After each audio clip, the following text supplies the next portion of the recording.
ಸಮನ್ವಯ ಸಮಿತಿ ಕನ್ನಡವೇ ಸತ್ಯ ಪ್ರತಿಷ್ಠಾನ ಗದ್ಯ ಬರೆಹದ ಮಿಂಚುಗೊಂಚಲು ಯೂಟ್ಯೂಬ್ ಪ್ರಸಾರಮಾಲೆ ಲೇಖನ ವಾಚನ ಅಭಿಯಾನ ಸಣ್ಣ ಕಥೆ ಮೇದಿನಿ ಲೇಖಕರು ಶ್ರೀ ಎನ್ ಶಂಕರರಾವ್ ಧ್ವನಿ ಪ್ರಸ್ತುತಿ ಶ್ರೀಮತಿ ಗೌರಿ ಭಟ್ ವಿಡಿಯೋ ಸಂಸ್ಕರಣ ಗುರುಪ್ರಸಾದ್ ಹಾಲ್ಕುರಿಕೆ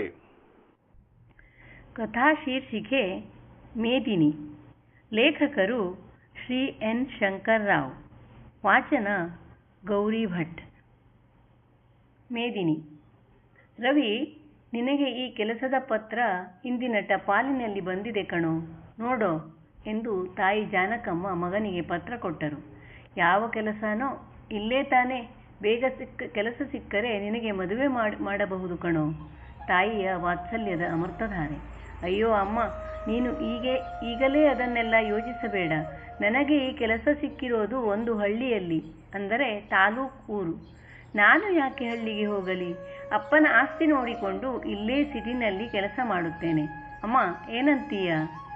ನನಗೆ ಹಳ್ಳಿಗೆ ಹೋಗಲು ಇಷ್ಟವಿಲ್ಲ. ತಂದೆಯ ಪರಿಚಯದವರ ನೆರವಿನಿಂದ ಪಟ್ಟಣದ ಪೋಸ್ಟಿಂಗ್ ಪ್ರಯತ್ನ ಮಾಡೋಣ ಅಂತ ಇದ್ದೀನಿ. ನಿಮ್ಮಪ್ಪ ಅದಕ್ಕೆಲ್ಲ ಒಪ್ಪುವ ಹಾಗೆ ಕಾಣಲ್ಲ ಕಣೋ. ಅವರು ನೀನು ಇಲ್ಲಿ ನಿನ್ನ ಸ್ನೇಹಿತರೊಡನೆ ಅಲೆದಾಡುತ್ತೀಯ ಅಂತ ಹೇಳಿ ನಿನ್ನ ಕಾಲಿನ ಮೇಲೆ ನಿಲ್ಲಲು ನೀನು ಕಲಿಯಬೇಕು ಎಂಬುದು ಅವರ ಆಸೆ. ಜವಾಬ್ದಾರಿಯುತ ಕೆಲಸ ಮಾಡಿ ಮುಂದೆ ನಮ್ಮ ಆಸ್ತಿ ಸದುಪಯೋಗ ಮಾಡುತ್ತಾನೆ ಎಂಬುದು ಅವರ ಅಭಿಪ್ರಾಯ. ನೀನು ನಗರದ ಶೈಲಿಯ ದಾಸ. ತಂದೆಯ ಶ್ರೀಮಂತಿಕೆಯ ಆಸರೆ ಬಿಟ್ಟು ಡಿಗ್ರಿ ಮುಗಿಸಿ ಹಳ್ಳಿಗೆ ಹೋಗಿ ಕೆಲಸ ಮಾಡಲಿ ಅಂತಾನೇ ನಿನಗೆ ಕೃಷಿ ಡಿಗ್ರಿ ಮಾಡಿಸಿದ್ದು, ತಿಳಿತಾ ಮರಿ ಅಂದರು ಜಾನಕಮ್ಮ. ನಾನು ಹಳ್ಳಿಗೆ ಹೋಗಿ ಏನೋ ಕಟ್ಟಾಕಬೇಕಮ್ಮ, ನನಗೆ ತಿಳಿಯದು. ಈ ಅಪ್ಪ ಒಂಥರ ವಿಚಿತ್ರ ಅಂತ ಗೊಣಗಾಡಿದನು ರವಿ. ತನ್ನ ಯಾವ ಪ್ರಯತ್ನ ಫಲಿಸದೆ ರವಿ ಕೆಲಸಕ್ಕೆ ಸೇರಲು ಹಳ್ಳಿಗೆ ಬಂದನು.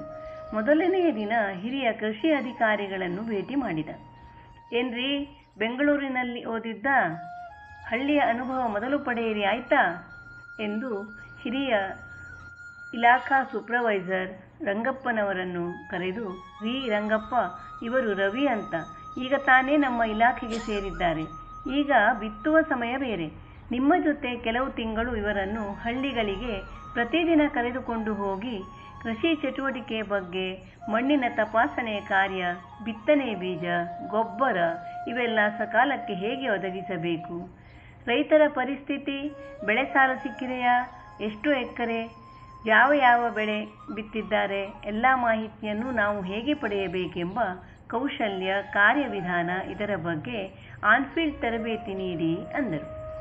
ರವಿ ಸರ್, ನಿಮಗೆ ವಾಸಕ್ಕೆ ಮನೆ ಎಲ್ಲ ಸಿಕ್ಕಿದೆ ಅಲ್ವಾ? ನಾಳೆಯಿಂದ ಮೋಟಾರ್ ಬೈಕ್ನಲ್ಲಿ ಬೆಳಗಿನ 7 ಗಂಟೆಯಿಂದ ಹೊಲದ ಕಡೆ ಹೋಗೋಣ ಎಂದು ರಂಗಪ್ಪ ಹೇಳಿದಾಗ, 7 ಗಂಟೆಗಾ? ಅಷ್ಟು ಬೇಗ? ಆಫೀಸಿನ ಕೆಲಸ 10ರಿಂದ ಅಲ್ವಾ ಎಂದನು ರವಿ. ಅಯ್ಯೋ ರವಿ ಅವರೇ, ಬೆಳಗಿನ ಜಾವ ಹೋದರೇನೇ ರೈತರು ತಮ್ಮ ಜಮೀನಿನ ಕಾರ್ಯನಿರ್ವಹಿಸುತ್ತಿರುವ ಸಮಯದಲ್ಲಿ ಸಿಗುತ್ತಾರೆ. ಆಗ ನಮಗೆ ಸಾಹೇಬರು ಹೇಳಿದ ಮಾಹಿತಿ ಸಂಗ್ರಹ ಮಾಡಬಹುದು. ಮಾರನೆಯ ದಿನ ರವಿ ಮತ್ತು ರಂಗಪ್ಪನವರು ರೈತರ ಜಮೀನಿನ ಮಣ್ಣಿನ ತೇವಾಂಶ, ಅದರ ಸತ್ವ ಮುಂತಾದ ಅನೇಕ ಪ್ರಕಾರದ ಮಣ್ಣು ಮತ್ತು ಜಲದ ತಪಾಸಣೆ ಕೈಗೊಂಡು ಮಣ್ಣಿನ ಮಾದರಿಯ ಸಂಗ್ರಹ ಮಾಡಿದರು. ಬೆಳೆಗಳ ಮಾಹಿತಿ ನೀಡುವ ಜೊತೆಗೆ ಅದರ ತೊಂದರೆಗಳನ್ನು ಆಲಿಸಿದರು. ರಂಗಪ್ಪನವರು ಹೇಗೆ ರೈತರ ಜೊತೆಗೆ ಉತ್ತಮ ಸಂಬಂಧ ಇಟ್ಟುಕೊಂಡಿದ್ದಾರೆ, ಅವರು ಮಾತನಾಡಿದ ರೀತಿ, ಅವರೆಲ್ಲರ ಜೊತೆ ಒಡನಾಟ ಮುಂತಾದ ಸೂಕ್ಷ್ಮ ವಿಚಾರಗಳನ್ನು ರವಿ ಗ್ರಹಿಸಿದನು. ಪುಸ್ತಕದಲ್ಲಿನ ವಿಷಯ ಹೊರತುಪಡಿಸಿದ ನಾವು ಕೆಲಸ ಮಾಡುವಾಗ ಅನುಸರಿಸಬೇಕಾದ ಕೌಶಲ್ಯದ ಅರಿವು ರವಿ ರಂಗಪ್ಪನವರಿಂದ ತಿಳಿದುಕೊಂಡನು. ಕೆಲಸ ಮುಗಿದ ನಂತರ ಹಿಂದಿರುಗುವಾಗ ರಸ್ತೆಯಲ್ಲಿ ಒಬ್ಬ ವ್ಯಕ್ತಿಯ ಜೊತೆ ಗರ್ಭಿಣಿ ಹೆಂಗಸು ಹಳ್ಳಿಯಿಂದ ತಾಲೂಕಿನ ಸರ್ಕಾರಿ ಆಸ್ಪತ್ರೆಗೆ ನಡೆದು ಹೋಗುತ್ತಿದ್ದರು. ಸ್ವಲ್ಪ ನಿಲ್ಲಿಸಿ ರವಿ ಸರ್ ಅಂತ ರಂಗಪ್ಪ ಹಿಡಿದು ಆ ರೈತನ ಜೊತೆ ಮಾತನಾಡಿದರು. ಸಂದರ್ಭದ ತೀವ್ರತೆ ಅರಿತ ರಂಗಪ್ಪ, ರವಿ ಸರ್, ಈ ಹೆಂಗಸನ್ನು ಬೈಕ್ನಲ್ಲಿ ತಕ್ಷಣ ಆಸ್ಪತ್ರೆಗೆ ಕರೆದೊಯ್ಯಿರಿ. ಅವಳ ಗಂಡ ನಂತರ ಅಲ್ಲಿಗೆ ಬರುವವರೆಗೂ ನೀವು ಅಲ್ಲೇ ಇರಿ ಆಯ್ತಾ ಅಂತ ಆ ಹೆಂಗಸನ್ನು ರವಿಯ ಬೈಕ್ ಹಿಂದೆ ಕೂರಿಸಿದರು. ರವಿಗೆ ಏನು ಮಾಡಲು ತೋಚದೆ ಬೈಕ್ನಲ್ಲಿ ಕರೆದೊಯ್ದನು. ಆಸ್ಪತ್ರೆಯ ವೈದ್ಯರ ಜೊತೆ ಮಾತನಾಡಿ ಆಕೆಯನ್ನು ದವಾಖಾನೆಗೆ ಸೇರಿಸಿದನು. ಆ ಹೆಂಗಸು ಸುರಕ್ಷಿತವಾಗಿ ಗಂಡು ಮಗುವಿಗೆ ಜನ್ಮವಿತ್ತಳು. ಆ ಸಮಯಕ್ಕೆ ಅಲ್ಲಿಗೆ ಬಂದ ರಾಮಪ್ಪ ಮತ್ತು ಅವಳ ಗಂಡ ರವಿಯನ್ನು ಪ್ರಶಂಸಿಸಿದರು. ರವಿಯವರೇ, ನಾಳೆ ನಾನು ರಜದಲ್ಲಿ ಇರುವೆ. ನೀವೇ ಎಷ್ಟು ಹೊತ್ತ ಆಗುತ್ತದೋ ಅಷ್ಟು ಹೊತ್ತು ರೈತರ ಹೊಲದ ಬದುವಿನ ಅವಶ್ಯಕತೆ, ಅದರ ತಾಂತ್ರಿಕ ಪರಿಜ್ಞಾನ ತಿಳಿಸಿ ಸರ್ ಅಂದರು ರಾಮಪ್ಪ. ಮಾರನೆಯ ದಿನ ರವಿ ಒಬ್ಬನೇ ಕೆಲವು ಹೊಲದ ಸುತ್ತಮುತ್ತಲಿನ ಪರಿಸರ ಎಲ್ಲದರ ಮಾಹಿತಿ ಪಡೆದ ನಂತರ ಸುಸ್ತಾಗಿ ಅಲ್ಲೇ ಎಳನೀರು ಮಾರುತ್ತಿರುವವನ ಬಳಿ ಹೋಗಿ ಎಳನೀರು ಕುಡಿದನು. ಹಣ ಕೊಡಲು ಹೋದಾಗ ತನ್ನ ಪರ್ಸ್ ಕಾಣಲಿಲ್ಲ. ಅವನ ತಳಮಳ ಅರಿತ ಎಳನೀರಿನ ವ್ಯಾಪಾರಿ, ನಾಳೆ ಹಣೆ ಕೊಡಿ ಸರ್, ಪರವಾಗಿಲ್ಲ ಅಂದನು. ರವಿ ಅವನನ್ನು ನೋಡುತ್ತಾ, ನಾನು ಯಾರು ಅಂತಾನೇ ನಿಮಗೆ ಗೊತ್ತಿಲ್ಲ. ಹಣ ಕೊಡದೇ ಇದ್ದರೂ ನೀವು ಏನೂ ಬೇಜಾರಿಲ್ಲದೆ ಆರಾಮವಾಗಿ ಇದ್ದೀರಿ ಅಂದನು. ಆಗ ವ್ಯಾಪಾರಿ, ಜೀವನದಲ್ಲಿ ನಂಬಿಕೆ ಮುಖ್ಯ ಸರ್, ಹಣ ಬೇಕು ಆದರೆ ವಿಶ್ವಾಸ ಮುಖ್ಯ ಅಂದನು. ಇತ್ತ ರವಿ ಹೊರಡಲು ಅನುವಾದಾಗ ಸೈಕಲ್ ಟ್ರಿನ್ ಟ್ರಿನ್ ಶಬ್ದದೊಡನೆ ಒಬ್ಬ ಸುಂದರ ತರುಣಿ ಎಳನೀರಿನ ವ್ಯಾಪಾರಿಯ ಹತ್ತಿರ ಬಂದು, ಅಣ್ಣ, ನನಗೊಂದು ಗಂಜಿಕಾಯಿ ಕೊಡು ಎಂದಳು. ಏನು ಮೇದಮ್ಮ, ಬಿಸಿಲಿನಲ್ಲಿ ಈ ಕಡೆ ಬಂದೆ, ತಗೋ ಕುಡಿ ಎಂದು ಕೊಟ್ಟ ಎಳನೀರನ್ನು ಕುಡಿದು, ತಗೋ ಅಣ್ಣ, 2 ಕಾಯಿನ ಹಣ ಎಂದು ಆ ಹುಡುಗಿ ಕೊಟ್ಟಳು. 2ರ ಹಣ ಏಕೆ? ನೀನು 1 ಎಳನೀರಿನ ಹಣ ತಾನೇ ಕೊಡಬೇಕು ಅಂದಾಗ, ಅವರು ಕುಡಿದ ಹಣ ಸಹ ತಗೋ ಎಂದಳು. ಇದನ್ನೆಲ್ಲ ಕೇಳಿಸಿಕೊಂಡ ರವಿ ಆಶ್ಚರ್ಯದಿಂದ ಆ ಹುಡುಗಿಯ ಕಡೆ ನೋಡಿದನು. ಏನ್ರಿ ರವಿಯವರೇ, ಎಳನೀರು ಚೆನ್ನಾಗಿತ್ತಾ ಎಂದು ಆ ಹುಡುಗಿ ಅಂದಾಗ ರವಿ ತಬ್ಬಿಬ್ಬಾಗಿ, ಅದು ನೀವು ಯಾರು? ನನ್ನ ಹೆಸರು ನಿಮಗೆ ಹೇಗೆ ಗೊತ್ತು ಎಂದು ಕೇಳಿದನು. ನಮಗೆಲ್ಲ ದಿವ್ಯ ಜ್ಞಾನ ಇದೆ ರೀ, ನಿಮ್ಮ ಕುಲ ಗೋತ್ರ ಎಲ್ಲ ಬೇಕಾದರೆ ಹೇಳಬಲ್ಲೆ ನಗುತ್ತಾ ಎಂದಳು. ರೀ ಮೇಡಮ್, ನಾಟಕ ಬೇಡ, ನನ್ನ ಪರಿಚಯ ನಿಮಗೆ ಹೇಗೆ ಗೊತ್ತು ಅಷ್ಟು ಹೇಳ್ರಿ, ನನ್ನನ್ನು ಏನು ಬಕ್ರಾ ಅಂತ ಅಂದುಕೊಂಡ್ರಾ ಎಂದನು ರವಿ. ನೀವು ಈಗ ನಮ್ಮ ಹಳ್ಳಿಯಲ್ಲಿ ತುಂಬ ಫೇಮಸ್ ಆಗಿದ್ದೀರಿ. ನಿನ್ನೆಯ ದಿನ ನೀವು ಒಬ್ಬ ಗರ್ಭಿಣಿ ಹೆಂಗಸಿಗೆ ಸಹಾಯ ಮಾಡಿದ ವಿಷಯ ಎಲ್ಲರಿಗೂ ತಿಳಿದಿದೆ. ನಿಮಗೆ ಗೋತ್ರ, ಅವಳು ತನ್ನ ಮಗುವಿಗೆ ರವಿ ಅಂತ ನಿಮ್ಮ ಹೆಸರನ್ನೇ ಇಟ್ಟಿದ್ದಾಳೆ ಎಂದಳು. ತಗೊಳ್ಳಿ ನಿಮ್ಮ ಪರ್ಸ್ ಎನ್ನುತ್ತಾ ರವಿಗೆ ನೀಡಿ ಹೊರಡಲು ಸೈಕಲ್ ಹತ್ತಿದಳು. ಓ ಧನ್ಯವಾದ, ಎಲ್ಲಿ ಸಿಕ್ಕಿತು ನನ್ನ ಪರ್ಸ್? ಅದಾ, ನಮ್ಮ ಹೊಲದಲ್ಲಿ ಬಿದ್ದಿತ್ತು. ಅದರಲ್ಲಿನ ನಿಮ್ಮ ಹಣ, ಕಾರ್ಡ್ ಎಲ್ಲ ಸರಿಯಾಗಿದೆಯೇ ನೋಡಿಕೊಳ್ಳಿ ಎಂದಳು. ಅದರಲ್ಲಿನ ನಿಮ್ಮ ಹಣದಿಂದ 2 ಎಳನೀರಿನ ಕಾಸು ಅವರಿಗೆ ಕೊಟ್ರೆ ಪರವಾಗಿಲ್ವಾ ಅಂದಳು. ಮತ್ತೊಮ್ಮೆ ಥ್ಯಾಂಕ್ಸ್ ರೀ, ನಿಮ್ಮ ಹೆಸರೇನು ಎಂದು ಕೇಳಿದನು ರವಿ. ಅದೇನೋ ಮೇದಮ್ಮ, ಮಾದಮ್ಮನೋ ಅಂತ ಎಳನೀರಿನ ಆತ ನಿಮ್ಮನ್ನು ಬರೆದ ಎಂದಾಗ ರವಿ, ಏನ್ರಿ, ನನ್ನ ಹೆಸರಿನ ಬಗ್ಗೆ ತುಂಬ ಕುತೂಹಲ ನಿಮಗೆ? ಏಕೆ, ಮಾದಮ್ಮ ಹೆಸರು ಚೆನ್ನಾಗಿಲ್ವಾ ಎಂದು ಚುನಾಯಿಸುವ ಹಾಗೆ ನೋಡಿದಳು. ಚೆನ್ನಾಗಿದೆ, ಆದರೆ ಆ ಹೆಸರು ನಿಮಗೆ ಒಪ್ಪಲ್ಲ ಅಂದನು ರವಿ. ಹಾಗಾದರೆ ಯಾವ ಹೆಸರು ಒಪ್ಪತ್ತೆ ಹೇಳ್ರಿ? ಸೌಂದರ್ಯ, ಹೇಮಾಮಾಲಿನಿ, ಈ ತರಹ ಎಂದನು ರವಿ.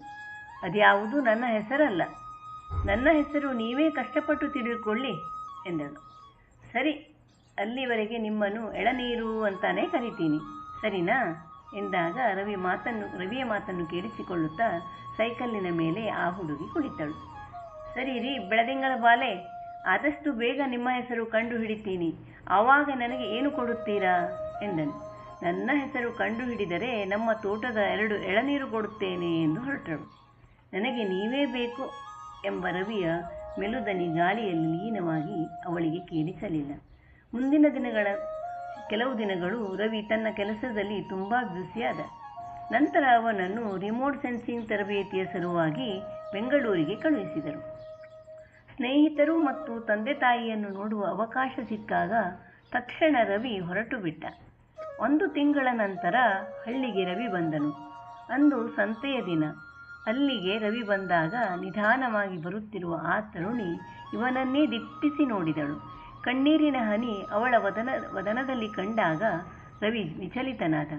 ರೀ ಎಳನೀರು, ನಿಂತ್ಕೊಳ್ರಿ, ಯಾಕ್ರಿ ಅಳುತ್ತಾ ಇದ್ದೀರಿ? ನಿಮ್ಮ ಹೆಸರು ಕಂಡು ಹಿಡಿಯಲಾಗಿಲ್ಲ ಅಂತನಾ? ಇಲ್ಲ ರೀ, ನಿಮ್ಮ ಹೆಸರು ಆಗಲೇ ಪತ್ತೆ ಮಾಡಿದೆ, ಆದರೆ ತಕ್ಷಣ ನನಗೆ ಬೆಂಗಳೂರಿನಲ್ಲಿ 3 ವಾರ ತರಬೇತಿಗೆ ಕಳಿಸಿದರು. ಅಪ್ಪ ಅಮ್ಮನನ್ನು ನೋಡಿಕೊಂಡು ಜೊತೆಗೆ ಅಮ್ಮನಿಗೆ ನಿಮ್ಮ ವಿಷಯ ಸಹ ಹೇಳಿ ಬಂದೆ ಅಂದನು. ಆ ಹುಡುಗಿ, ನೀವು ನನ್ನ ಹೆಸರು ಪತ್ತೆ ಮಾಡಿರುವ ವಿಷಯ ನನಗೆ ನನ್ನ ಕಂಪ್ಯೂಟರ್ ವಿದ್ಯಾರ್ಥಿಗಳಿಂದ ತಿಳಿಯಿತು. ಆದರೆ ನೀವು ಬರುವುದು ತಡವಾಯಿತು. ನಮ್ಮ ಮನೆಯಲ್ಲಿ ನಮ್ಮ ತಂದೆಯ ಬ್ಯಾಂಕಿನ ಹೊಸ ಪ್ರೊಬೇಷನರಿ ಆಫೀಸರ್ ಸುಹಾಸ್ ಎಂಬುವರ ಜೊತೆ ಹೋದ ವಾರ ನನ್ನ ನಿಶ್ಚಿತಾರ್ಥವಾಯಿತು ಎಂದು ಜೋರಾಗಿ ಅತ್ತಳು. ಅಲ್ಲಾರಿ ಎಳನೀರು, ನನ್ನ ವಿಷಯ ಹೇಳೋದು ತಾನೇ? ಏನಂತ ಹೇಳಲಿ? ಅಷ್ಟು ಹೊತ್ತಿಗೆ ಅವಳ ತಾಯಿ ಮೇದಿನಿ, ಬಾ ಮನೆಗೆ ಹೋಗೋಣ ಅಂದರು. ಸರಿ ರೀ, ನಾಳೆ ಸಂಜೆ ಕೆರೆಯ ಹತ್ತಿರ ಬನ್ನಿ, ಮಾತಾಡೋಣ ಪ್ಲೀಸ್ ಎಂದನು ರವಿ. ರವಿ ಸಂಜೆ ಕೆರೆಯ ಬಳಿ ಬಂದು ಕಾಯುತ್ತಿದ್ದ. ಮೇದಿನಿ ಅವನ ಬಳಿಗೆ ಬಂದು ನಿಂತಳು. ಅವಳ ಮನದ ನೋವನ್ನು ಅರಿತ ರವಿ, ನೋಡ್ರಿ, ಆಕಾಶ ಬಿದ್ದ ಹಾಗೆ ಆಡ್ಬೇಡ್ರಿ, ನಿಮಗೆ ಬರೀ ಎಂಗೇಜ್ಮೆಂಟ್ ತಾನೇ ಆಗಿರೋದು. ಆ ಹುಡುಗನ ಪ್ರೊಬೇಷನ್ ಮುಗಿದು ಮದುವೆ ಇನ್ನೂ 1 ವರ್ಷ ನಂತರ ತಾನೇ. ನಾನು ಬಂದು ನಿಮ್ಮ ತಾಯಿ ತಂದೆಯ ಜೊತೆ ಮಾತನಾಡುತ್ತೇನೆ, ನಮ್ಮ ತಾಯಿಯನ್ನು ಸಹ ಕರೆಸುವೆ, ನಮ್ಮ ಮನೆತನದ ಪರಿಚಯ ಆಗಲಿ ಎಂದನು. ನೋಡಿ ರವಿ, ಅದೆಲ್ಲ ಆಗುವ ಕೆಲಸ ಅಲ್ಲ. ನಮ್ಮ ಹಣೆ ಬರಹ ಹೇಗೋ ಹಾಗೇ ಸ್ವೀಕರಿಸಬೇಕು. ನನ್ನನ್ನು ಮರೆತು ಬಿಡಿ ಅಂದಳು. ರೀ ಎಳನೀರು, ನನ್ನ ಮೇಲೆ ನಂಬಿಕೆ ಇದೆ ತಾನೇ? ಸದ್ಯ ಅಳೋದು ನಿಲ್ಲಿಸ್ರಿ. ಒಂದು ವಿಷಯ ಹೇಳೋದೇ ಮರ್ತಿದ್ದೆ. ನಾನು ರಂಗಪ್ಪನ ಮುಖಾಂತರ ನಿಮ್ಮ ತಂದೆಯನ್ನು ಒಪ್ಪಿಸಿ ನನ್ನ ಸಹಾಯಕರಾಗಿ ನಿಮ್ಮನ್ನು 1 ವರ್ಷ ತಾತ್ಕಾಲಿಕ ಕೆಲಸದ ಮೇಲೆ ಕಂಪ್ಯೂಟರ್ ಅನಲಿಸ್ಟ್ ಆಗಿ ನೇಮಿಸಿದ್ದೇನೆ. ಮಣ್ಣಿನ ಮತ್ತು ಜಲದ ಸಂರಕ್ಷಣೆಯ ಉದ್ದೇಶದಿಂದ ನೀವು ಹಳ್ಳಿಗಳಿಂದ ನಾವು ತರುವ ಮಾಹಿತಿಯ ವಿಶ್ಲೇಷಿಸುವ ಕೆಲಸ. ಸದ್ಯಕ್ಕೆ ನಾಳೆಯಿಂದ ನನ್ನ ಜೊತೆ ಇರಿ, ಸರಿನಾ? ಆಮೇಲೆ ನಿಧಾನವಾಗಿ ವಿಷಯ ಪ್ರಸ್ತಾಪಿಸೋಣ ಎಂದನು ರವಿ. ಮುಂದಿನ ಕೆಲವು ತಿಂಗಳಲ್ಲಿ ಮೇದಿನಿ ಮತ್ತು ರವಿ ತಮ್ಮ ಕೆಲಸ ಚೆನ್ನಾಗಿ ನಿರ್ವಹಿಸುವ ಮೂಲಕ ಕೆಲವು ಹಳ್ಳಿಗಳ ಅಭಿವೃದ್ಧಿಗೆ ಕಾರಣರಾದರು. ಬಂಜರು ಭೂಮಿ ನಿರ್ವಹಿಸುವ ನಿಟ್ಟಿನಲ್ಲಿ ಹಳ್ಳಿಯ ಕಾಡಿನ ಪುನರುತ್ಥಾನಗೊಳಿಸುವ ಕೆಲಸ ಆರಂಭಿಸಿದರು. ಪಂಚಾಯಿತಿಯ ಅಧ್ಯಕ್ಷರನ್ನು ಸಂಪರ್ಕಿಸಿ ಅರಣ್ಯ ಇಲಾಖೆಯ ನೆರವಿನಿಂದ ಸಸ್ಯ ನೆಡುವ ಕಾರ್ಯಕ್ರಮ ಆಯೋಜಿಸಿದರು. ಕಾಡಿನ ಚಂದನ, ತೇಗದ ಮರಗಳನ್ನು ಕಡಿಯುವುದನ್ನು ನಿಲ್ಲಿಸಲು ಉಪಾಯ ಮಾಡಲು ಮುಂದಾದರು. ಅರಣ್ಯ ಪ್ರದೇಶವನ್ನು ದೇವರ ಕಾಡು ಎಂದು ಘೋಷಿಸಿದರು. ಮೇದಿನಿ ತಂದೆ ಮುಂತಾದ ಹಿರಿಯ ಅಧಿಕಾರಿಗಳು ಮತ್ತು ದೇವಸ್ಥಾನದ ಅರ್ಚಕರ ನೆರವಿನಿಂದ ರಾತ್ರೋರಾತ್ರಿ ಗುಟ್ಟಾಗಿ ಕಾಡಿನ ನಡುವೆ ಈಶ್ವರಲಿಂಗ ಇರಿಸಿ ಮಾರನೆಯ ದಿನ ಉದ್ಭವವಾದ ಲಿಂಗ ಎಂದು ಕಾಡುಮಲ್ಲೇಶ್ವರನ ಹೆಸರಿನಲ್ಲಿ ಪ್ರತಿಷ್ಠಾಪಿಸಿದರು. ಊರಿನ ಜನ ಮುಂದೆ ತಾವು ಕಾಡಿನ ಸಂರಕ್ಷಣೆ ಮಾಡುವುದಾಗಿ ಆಶ್ವಾಸನೆ ನೀಡಿದರು. ದೇವರ ಕಾಡನ್ನು ಜನರಿಗೆ ಅರ್ಪಿಸಿದ ಅಲ್ಲಿನ ಮಠದ ಗುರುಗಳು, ಪರಮಾತ್ಮ ಹೇಗಿದ್ದಾನೆ, ಎಲ್ಲಿದ್ದಾನೆ ಎಂದು ಹೇಳಲಾಗುವುದಿಲ್ಲ. ಕಲ್ಲಿನಲ್ಲಿರುವ ಬೆಳಕಿನ ಹಾಗೆ, ಎಳ್ಳಿನಲ್ಲಿರುವ ಎಣ್ಣೆಯ ಹಾಗೆ, ಹಾಲಿನಲ್ಲಿರುವ ತುಪ್ಪದ ಹಾಗೆ ಅವನು ನಿನ್ನಲ್ಲಿಯೇ ಸೇರಿಕೊಂಡಿದ್ದಾನೆ. ಗುರುತಿಸುವ ಹೊಣೆ ನಮ್ಮದು ಎಂದು ನುಡಿದು ಪ್ರಕೃತಿಯ ವರದಾನ ಇವನ ಸಿರಿ ಎಂದರು. ರವಿ ತನ್ನ ಕಾರ್ಯ ಮುಂದುವರಿಸಿ ಜಲಸಂಪನ್ಮೂಲ ಇಲಾಖೆಯ ನೆರವಿನಿಂದ ಹಳ್ಳಿಯಲ್ಲಿ ಚಿಕ್ಕ ಅಣೆಕಟ್ಟು ಕಟ್ಟುವ ಮೂಲಕ ಹಳ್ಳಿಯ ಕುಡಿಯುವ ನೀರಿನ ಸೌಲಭ್ಯ ನೀಡಿದನು. ಪಂಚಾಯಿತಿಯ ಮೂಲಕ ಬಡವರ ಮನೆಯ ಪುನಶ್ಚೇತನ, ಶಾಲೆಯ ಕಟ್ಟಡ, ರಸ್ತೆ ಇನ್ನಿತರ ಸೇವೆಯ ಮೂಲಕ ಆದರ್ಶ ಗ್ರಾಮ ಮಾಡುವ ಪ್ರಯತ್ನ ಮಾಡಿದನು. ಇತ್ತ ರವಿ ಮತ್ತು ಮೇದಿನಿ ನಡುವೆ ಪರಸ್ಪರ ಪ್ರೀತಿಯು ಬೇರೂರಿತ್ತು. ರವಿ ಈ ವಿಷಯ ರಂಗಪ್ಪನವರಿಗೆ ತಿಳಿಸಿದ. ಹೇಗೆ ಇದನ್ನು 2 ಸಂಸಾರಕ್ಕೆ ತಿಳಿಸುವುದು ಎಂದು ಆತಂಕ ಮೂಡಿತು. ರಂಗಪ್ಪನವರು ಮೇದಿನಿಯ ತಾಯಿಯ ಹತ್ತಿರ ಸೂಕ್ಷ್ಮವಾಗಿ ವಿಷಯ ಪ್ರಸ್ತಾಪಿಸಿದರು. ಅವರು ನನ್ನ ಯಜಮಾನರನ್ನೂ ಸಹ ಕೇಳಿ ಅಂದರು. ರವಿಯ ತಂದೆಯನ್ನು ಭೇಟಿಯಾಗದ ಹೊರತು ಈ ಸಮಸ್ಯೆಯ ಪರಿಹಾರ ದೊರಕದು ಎಂದರಿತು ರಂಗಪ್ಪ ಬೆಂಗಳೂರಿಗೆ ಹೋದರು. ರವಿ ಮಾಡುತ್ತಿರುವ ಗ್ರಾಮದ ಅಭಿವೃದ್ಧಿಯ ಕಾರ್ಯಕ್ರಮದ ವಿವರ ಅವರಿಗೆ ತಿಳಿಸಿದರು. ತಂದೆಯ ಸಂತಸಕ್ಕೆ ಪಾರವೇ ಇಲ್ಲ. ನನ್ನ ಮನದಿಚ್ಛೆಯ ಪೂರೈಸಿದ ಮಗ ಎಂದು ಆನಂದಪಟ್ಟರು. ಇದೇ ಸಂದರ್ಭ ಸೂಕ್ತ ಎಂದು ಅವರಿಗೆ ರವಿ ಮತ್ತು ಮೇದಿನಿಯ ಪ್ರೀತಿಯ ವಿಷಯ ಹೇಳಿ ಅದಕ್ಕೆ ಈಗ ಇರುವ ದೊಡ್ಡ ಅಡಚಣೆಯನ್ನು ವಿವರಿಸಿದರು. ನೋಡೋಣ ಹೇಗೆ ಪರಿಹರಿಸುವುದು ಎಂದಷ್ಟೇ ಹೇಳಿ ರಂಗಪ್ಪನವರನ್ನು ಕಳಿಸಿದರು. ರವಿ, ಇನ್ನುಳಿದಿರುವುದು 1 ತಿಂಗಳು, ಏನು ಮಾಡೋಣ ಎಂದು ಮೇದಿನಿ ಕೇಳಿದಳು. ನಾವೇ ದೇವಸ್ಥಾನದಲ್ಲಿ ಮದುವೆಯಾಗೋಣ, ಇಲ್ಲವೇ ಬೇರೆ ಊರಿಗೆ ಓಡಿ ಹೋಗುವ ಎಂಬ ಸಲಹೆ ನೀಡಿದಳು. ಅದೆಲ್ಲ ಬೇಡ ಮೇದಿನಿ, ನಮ್ಮ ಪ್ರೀತಿಯ ಬಂಧನ ಗಟ್ಟಿಯಾಗಿದೆ. ಈ ಕಾಡು ಮಲ್ಲೇಶ್ವರ ಕಾಪಾಡುತ್ತಾನೆ. ಮದುವೆಯಾದರೆ ಎಲ್ಲರ ಸಮ್ಮುಖದಲ್ಲಿ ವಿಜೃಂಭಣೆಯಿಂದ ಆಗುವ ಎಂದನು ರವಿ. ಫೋನಿನ ಮೂಲಕ ತಾಯಿಗೆ ಸಹಾಯ ಕೇಳಿದನು.